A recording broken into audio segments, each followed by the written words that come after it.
Okay, what I've used to get the bearing and the old seal out of the water pump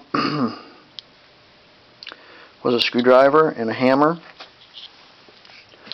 I went through this side first, through the seal side first, and drove the bearing out. Of course, I tapped a little bit on this side, a little bit, being mindful not to touch my sides, not to booger up my housing.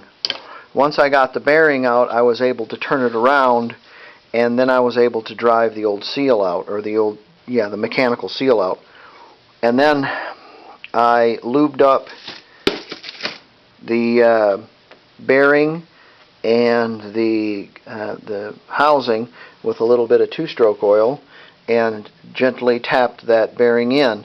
And what I used is just a ball peen hammer, and I was very, very gentle tapping it around it. You can use a seal driver if you want to. If you're very careful, you can use a hammer if you're very careful. And if you hit just the edge of the bearing, just tap around in a circle and it'll go down. Once you get down flush, that's where the bearing needs to go. The seal, I did likewise, lubricated it with a little oil on the outside, lubricated the housing.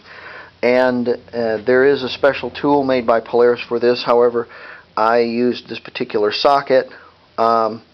It's a 1-inch socket, and it fits nicely within the housing, and it fits right on the edge of right on the lip of the seal. And I kind of tapped that in there very gently and drove the seal in there.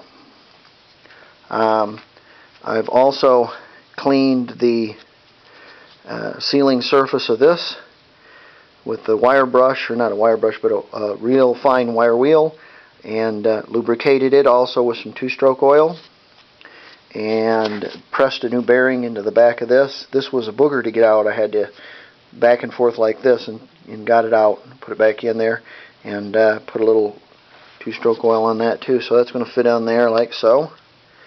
And this is going to fit into that bearing on this side, and it's going to be a hard push because it's got a rubber O-ring on it, but it should be okay because it's lubed.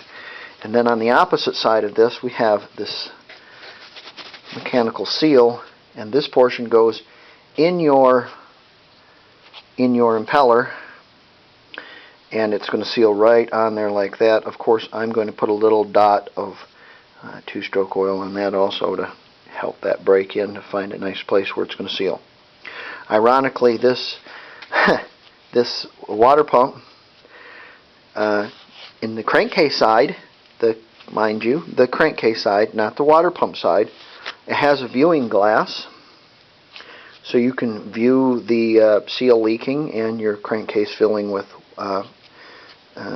antifreeze. And it also has a drain, so then you can drain all the antifreeze out of it. Why don't they just run it with a belt? Oh, sometimes you wonder. Okay, I'm going to get this together, and I'll show you my final product.